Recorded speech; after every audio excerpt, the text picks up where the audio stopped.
بسم اللہ الرحمن الرحیم۔ السلام علیکم۔ آج ہم سورۃ جمعہ کے فضائل پڑھیں گے۔ یہ سورت 2 صفحوں پر مشتمل ہے، بہت چھوٹی سی سورت ہے۔ اس کے بہت سے فضائل ہیں جن میں سے چند کا ذکر ہم کریں گے۔ سورہ جمعہ کو اس لیے جمعہ کہا جاتا ہے کہ اس میں جمعہ پڑھنے کا حکم دیا گیا ہے۔ اس کے بارے میں حضرت ابن عباس رضی اللہ عنہ سے روایت ہے کہ رسول پاک صلی اللہ علیہ وآلہ وسلم جمعے کے دن سورہ جمعہ اور سورہ منافقون پڑھا کرتے تھے۔ تفسیر روح المعانی میں لکھا ہے کہ حضور پاک صلی اللہ علیہ وسلم جمعے کے دن عشاء کی نماز میں بھی سورہ جمعہ اور سورہ منافقون پڑھا کرتے تھے۔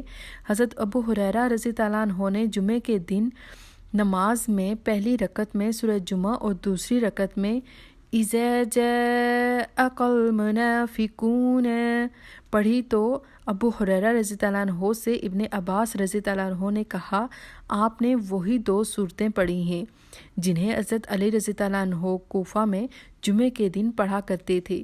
ابو ہریرہ رضی اللہ عنہ نے فرمایا، میں نے رسول پاک صلی اللہ علیہ وآلہ وسلم کو جمعے کے دن یہ دونوں صورتیں پڑھتے سنا ہے۔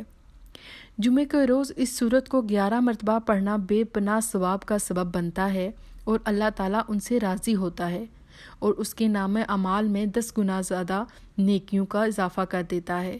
یہ صورت فرقین میں نااتفاقی کو ختم کرنے کے لیے بڑی مؤثر ہے۔ لہٰذا اگر کسی میاں بیوی میں لڑائی جھگڑا اور بدسلوکی رہتی ہو تو دونوں میں سے کسی ایک کو چاہیے کہ ہر جمعے کے دن فجر کی نماز کے بعد 3 مرتبہ سورہ جمعہ پڑھے اور اس کے بعد اللہ تعالیٰ کی حضور دعا مانگے اور پانی پر دم کر کے خود بھی پیے اور بیوی کو بھی پلائے۔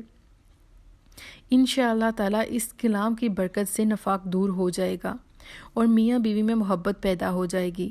اس عمل کو 7 جمعے تک کرنا چاہیے۔ اگر کسی شخص میں پابندی وقت نہ ہو تو اسے چاہیے کہ اس سورت کو 40 روز تک بعد نماز عصر روزانہ پڑھے۔ انشاءاللہ تعالیٰ اس کے مزاج میں پابندی پیدا ہو جائے گی اور وہ نماز پڑھنے میں بھی پابند ہو جائے گا۔ ترقی رزق کے لیے اس سورت کو تہجد کی نماز کے بعد 3 مرتبہ 21 روز تک پڑھیے۔ انشاءاللہ تعالیٰ بند کام شروع ہو جائے گا اور حصول رزق میں آسانی پیدا ہو جائے گی انشاءاللہ تعالیٰ۔